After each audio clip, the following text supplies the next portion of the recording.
Hello, my name is Lauren, and I'm 32 years old.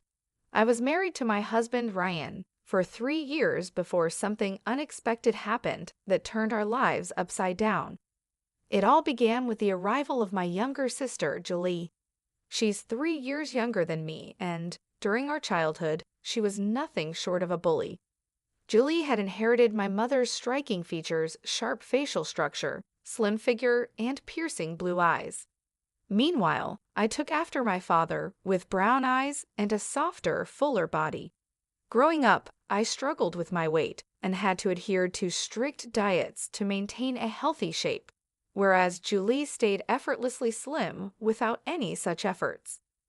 Our relationship as teenagers was strained, to say the least. Julie always thought she was better than me and made sure I felt it. But I wasn't one to be easily pushed around. Our arguments often escalated into intense fights, far beyond typical sibling rivalry, and our parents frequently had to step in. When I left home for university, I felt a huge sense of relief. We didn't stay in touch much after I moved out, only seeing each other on a few occasions where we managed to remain civil. One day, as I was finishing up work at the office, I received a surprising phone call from Julie. "Hey Lauren, it's Julie." "Julie, hi, what's up? It's been a while." "Yeah, I just got a job in Texas, but I don't have a place to stay yet. I'm new to the city, and it's my first time outside Maryland. Can I crash at your place for a few days until I find somewhere?" I hesitated, but then found myself agreeing. Okay. "Great, see you soon. Bye." I had moved to Texas after university for work and had settled down there. Even now, I'm not entirely sure why I said yes to her request. Julie was still single at the time, according to our mother. She hadn't found the right man yet, so she chose to stay single. When I got home, I told Ryan about the situation, and his reaction was pretty laid back. "As long as she doesn't cause any trouble for me, it's fine. We can set up the guest room for her," he said. I never told Ryan about the troubled relationship I had with my sister, Julie. To be honest, I was too embarrassed to bring it up. I wanted to leave the past behind and never mentioned it to anyone. At first, when Julie moved in, she didn't cause any trouble. She mostly stayed in her room and kept to herself. But over time, I started to notice that she was getting closer to Ryan. It had been almost 3 weeks since she came to stay with us, even though she initially asked for just a week. I knew how hard it could be to find a place in the heart of the city, so I couldn't just ask her to leave. One day, I came home and found Ryan and Julie sitting comfortably on the sofa, chatting and snacking together. It caught me off guard because it was the first time I'd seen them spending time together like that. Ryan usually came home late from work, so it was surprising to see him there early. "What's going on, guys?" I asked. "Hey, Lauren, Julie and I were just talking about our college days. Your sister is really fun," Ryan said with a grin. I smiled and nodded, trying to hide my unease.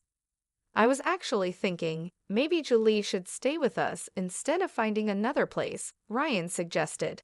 "We have a spare room anyway, but she's worried you might not like the idea." "If you're okay with it, then so am I replied. "She's my sister, after all." "But Ryan, how come you're home so early?" "I wasn't feeling well, so I took a half day and came home this afternoon. Julie was really sweet and made some hot soup for me. I'm feeling much better now," Ryan explained. "That's nice. Thanks for taking care of him, Julie," I said, trying to sound genuine. "Of course. Besides, Ryan is really fun to be around. You're lucky to have found such a charming man with money," Julie teased. "Excuse me," I said, feeling a bit taken aback. "I was just joking, Lauren. Relax. You still don't get my jokes, do you?" Julie laughed. "Oh, you got her, Julie. Look at her face," Ryan chimed in, both of them laughing like school kids. I forced a smile and excused myself, heading to my room. Deep down, I wasn't sure if letting Julie stay with us was a good idea. I had this nagging feeling that she was still the same person who couldn't stand anyone having a better life than hers. But I couldn't bring myself to say no to her just based on a hunch. They say instincts are like guardian angels, and mine were screaming that something wasn't right. Ryan seemed to be increasingly fascinated by Julie, her fashion sense, her diet plans, her habits. It all felt off to me. I eventually confronted Ryan about his growing closeness to her, but he just brushed it off. "Don't be jealous, I'm just being a good host to your sister," he said dismissively. But my instincts told me there was more to it than that, and I couldn't shake the feeling that trouble was brewing. I started to notice a change in Ryan's behavior over time. He became irritable at the smallest things, and never missed a chance to criticize me, whether it was about my fashion choices, eating habits, or anything else. He would often say things like, "Lauren, you should really consider updating your wardrobe. Maybe you could take some fashion tips from your sister." I'd respond, "Thanks for the advice, but I think I have a pretty good sense of style, and I'm comfortable with the way I dress." But he'd snap back, "You're just jealous of Julie, aren't you? She's only 3 years younger than you, but she looks so much more youthful and attractive. Looks like you're too fascinated by my sister, aren't you?" I'd reply, feeling the sting of his words. "Damn, I think I married the wrong sister," he once joked, but there was an edge to his voice that made it clear it wasn't just humor. I shot him a look of frustration, but he just shrugged it off. "Come on, I was just kidding. Relax, honey." His so-called humor felt like a constant jab, and it didn't take long for Julie to join in. Together, they made me feel like an outsider in my own home. The situation escalated 2 weekends when I was getting ready for an office party. I chose to wear a red gown that I thought looked stunning. "Wow, that's a beautiful red dress," Ryan remarked. "It would look absolutely fabulous on you, Julie." His words hit me like a punch to the gut. Julie, lounging on the sofa, smirked and added, "Lauren's just wasting her money on these dresses. I mean, why spend so much when you're going to look ugly no matter what you wear? I feel sorry for you, darling."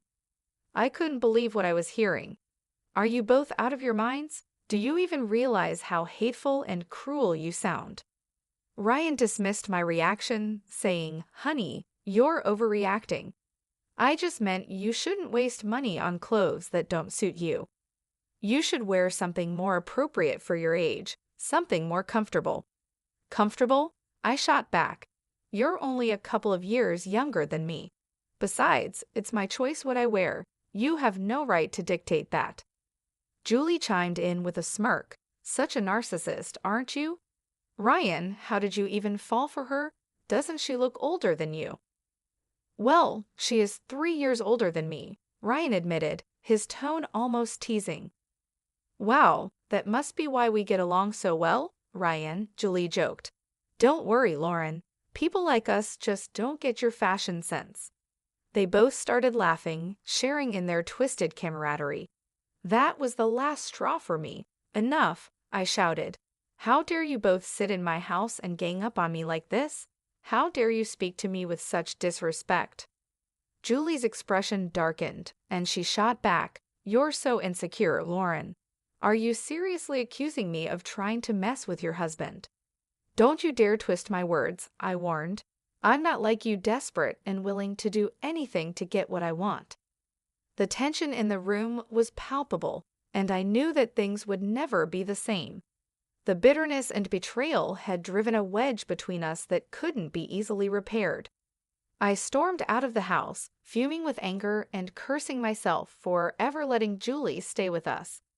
As I walked, I couldn't help but think of ways to get back at those two for turning my life upside down.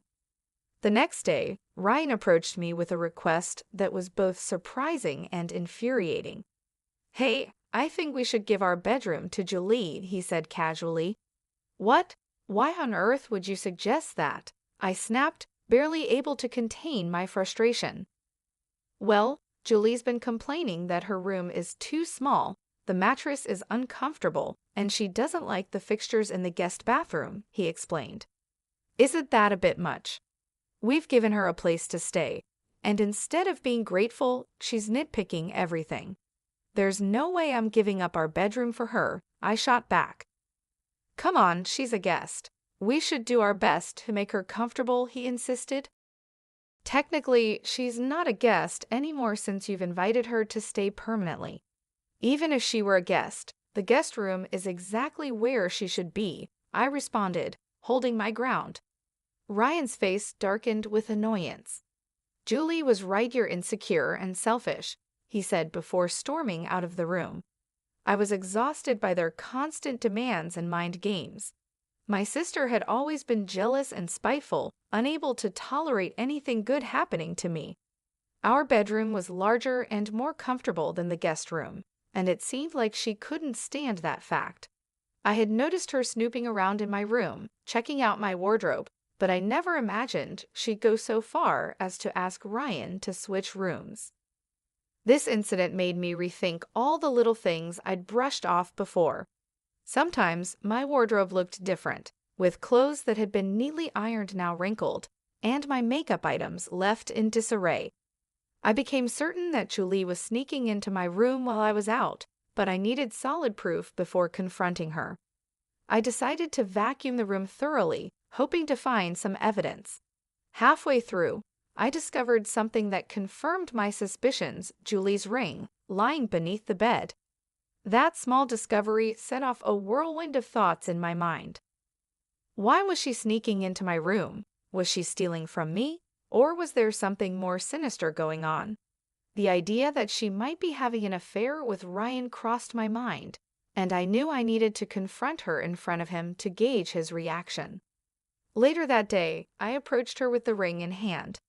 Julie, while I was cleaning the bedroom today, I found your ring beneath my bed. Here, you might want this back, I said, watching her closely for any sign of guilt or surprise. I handed the ring to her. Oh, thank goodness you found it. I've been looking for this for days, Julie said with a calm smile. I watched them both carefully. Ryan looked confused, while Julie remained surprisingly composed. How exactly did your ring end up in my bedroom? I asked, trying to keep my voice steady. Oh, I was changing in your room, and it must have slipped off my finger and rolled under the bed. I searched for it but couldn't find it, she replied, as if it was the most natural thing in the world. I was stunned by how casually she responded. And why were you changing in my room?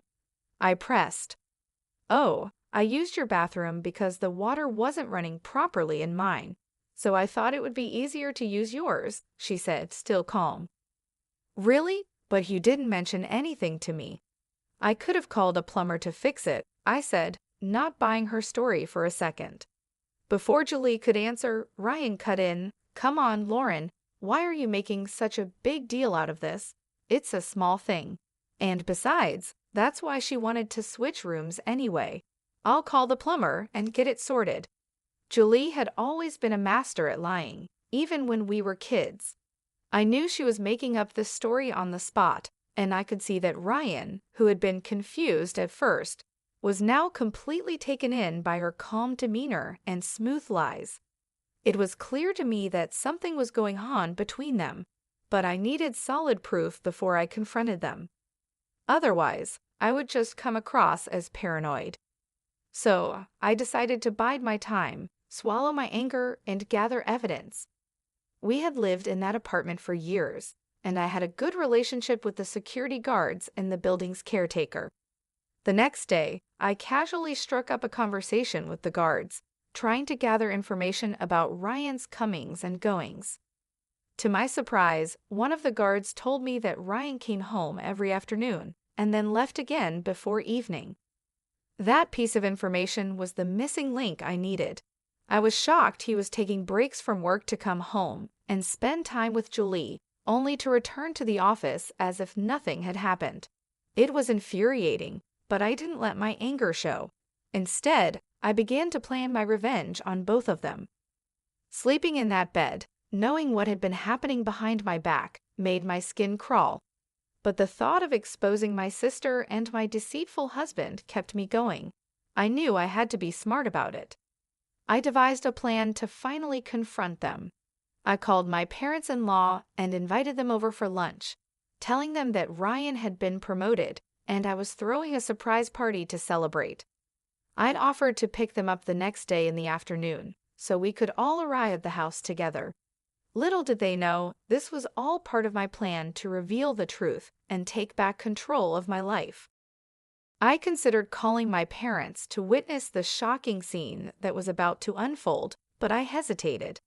I was worried my mother might accidentally tip Julie off, so I decided to keep them out of the loop. The next afternoon, I called the security guard of our building. "Hi, this is Lauren from apartment 255. I can't seem to reach my husband, Ryan. Did you see him come home this afternoon?" "Yes, he just arrived a little while ago. Do you want me to pass a message to him?" the guard replied. "No, that's okay. I'll try calling him on the landline." "Thank you," I said before hanging up.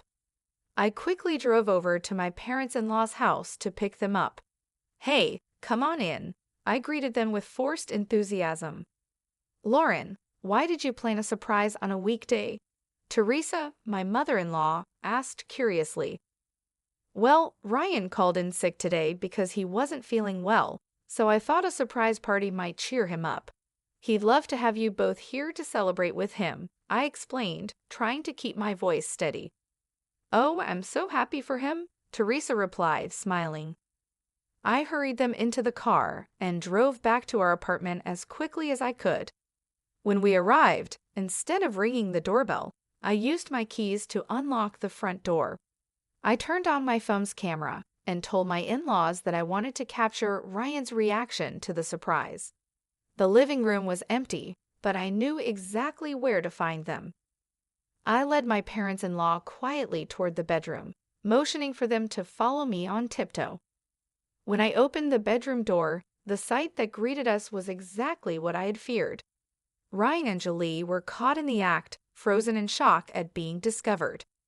Ryan's face turned red as he yelled, "You filthy pig! What are you doing here?" Calmly, I replied, "I'm not alone." I stepped aside, revealing his parents standing behind me, their faces twisted in horror. Ryan and Julie scrambled to get dressed, while Ryan desperately tried to explain. "Mom, Dad, this isn't what it looks like. I can explain, please wait." But Jason and Teresa were too disgusted to listen. They turned and left the room in shame. I followed them back to the living room, trying to hold back the tears. "Jason, Teresa, I'm so sorry you had to see that, but I didn't know any other way to expose the truth. Ryan is your son, and I knew you wouldn't believe me unless you saw it with your own eyes." Teresa shook her head, clearly struggling to process what had just happened. "I don't even know what to say. I feel so disgusted I could throw up."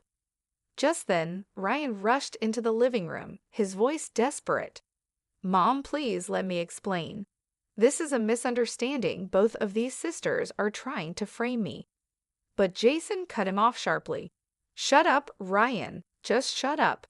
Don't act like you're some innocent child who can be easily tricked. We saw exactly what was happening, and there's no excuse for it." Ryan stood there, speechless, as the weight of his actions settled in, and I knew that our lives would never be the same. "I can't stand to look at you, Ryan. We're leaving. Don't you dare contact us ever again, you disgust us," Teresa said with a tone of finality. As soon as Jason and Teresa walked out the door, Ryan and Julie turned their anger on me. "You ugly, selfish woman. Always playing the victim," Julie sneered. "You've been like this your whole life. I stayed at your house, and instead of being grateful, you accuse me of sleeping with your husband? Wow, I was stupid to think you might have matured, but you're just as awful as you were as a kid." "And what about you?" I shot back. "A pathetic scumbag who's just as rotten now as ever. Why didn't you tell my husband about your lazy, couch potato teenage years? Embarrassed to admit who you really are." "I've had enough of both of you," I shouted, pulling out my phone. "I'm sending this recording to Mom and Dad. They deserve to know what kind of daughter they have." Julie's eyes widened in fear. "Don't you dare do that. I'll sue you for framing me." Good luck with that, I retorted. Finally, I pulled out the divorce papers I'd been carrying in my bag and threw them in Ryan's face. Both Ryan and Julie were furious, hurling insults at me as I grabbed my bags and left the house. I had already packed my things, so I didn't have to endure their cruelty any longer. I moved in with a friend for a few days until I could find a decent lawyer to help me secure alimony from Ryan. I sent the video recordings to my parents, who were horrified and ashamed of Julie and Ryan's betrayal. My parents wanted me to move back to Maryland, but I was determined to rebuild my life on my own, so I stayed with my friend. 6 days later, I received a call from my mother-in-law, Teresa. "Lauren, where are you?" she asked, her voice trembling. "Teresa, what's wrong?" "You sound upset," I replied, concerned. "It's Ryan. He's been arrested for embezzling funds from his company." "What?" I gasped. "Yes, the amount is massive, over $500,000.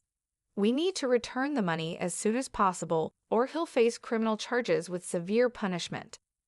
$500,000, oh my God, I whispered, trying to process the information. "Yes, and if we don't pay it back, Ryan's situation will get much worse," Teresa continued, her voice full of despair. "Then why don't you ask him to pay the money back and be done with it?" I suggested. "Julie has run off with the money," Teresa explained. "The police are looking for her, but we think she's already left Texas. Ryan transferred the money to her account to avoid suspicion, but after he got caught, she disappeared. He's been trying to reach her, but she's abandoned him." The shock of it all left me speechless. Julie had not only betrayed me, but also Ryan, taking the money and running, leaving him to face the consequences alone. I wasn't shocked to learn that Julie could do something so selfish. She was always a terrible person. "Teresa, I understand what you're going through, but after everything I've seen, I'm afraid I can't offer any help to Ryan. I'm sorry, but I just can't. But we need to find Julie and the money to save Ryan. Could you help the police by giving them details about Julie's friends and relatives where she might be hiding?" Teresa pleaded. I paused, taking in all the information. "Teresa, it's been over a decade since I left Maryland, but I'll see if I can remember anyone Julie might be in contact with." After hanging up, I started making a list of friends and relatives where Julie might be hiding. For a moment, I hesitated. Was it right to give this information to the cops and potentially get my sister arrested? But then, memories of all the humiliation and bullying Julie had put me through flooded back. I knew that even if Julie was arrested or the company got the money back, Ryan might still escape with only minor consequences. That thought fueled my determination. I decided to take my revenge on both of them and gave all the information to the police. There was no way I was going to let Julie enjoy that stolen money. One name stood out on my list: Lily, Julie's best friend. Lily was just as devious as Julie, and I had a strong feeling that Julie would be hiding out with her. I was right. 5 days later, Julie was arrested at a bar in Maryland, partying lavishly with Lily. The police investigation also uncovered that Lily was deeply involved in the money laundering scheme. It turned out that Julie and Lily had been embezzling funds from companies for quite some time. Ryan, being a newcomer to their schemes, was charged with lighter offenses and was released on bail after a few months. However, Julie and Lily faced much more severe charges. My parents, disgusted by what Julie had done, refused to bail her out. While all of this was unfolding, I filed for divorce and alimony from Ryan and Julie. Since both were in jail, they had to pay the alimony from their savings. When Ryan was finally released, he struggled to find a decent job due to his criminal record. He ended up losing all his savings to the divorce and court cases, and eventually had to take up an odd job just to get by. As for Julie, she remains in jail, rotting away with her evil friend Lily. Sometimes, revenge can be incredibly satisfying.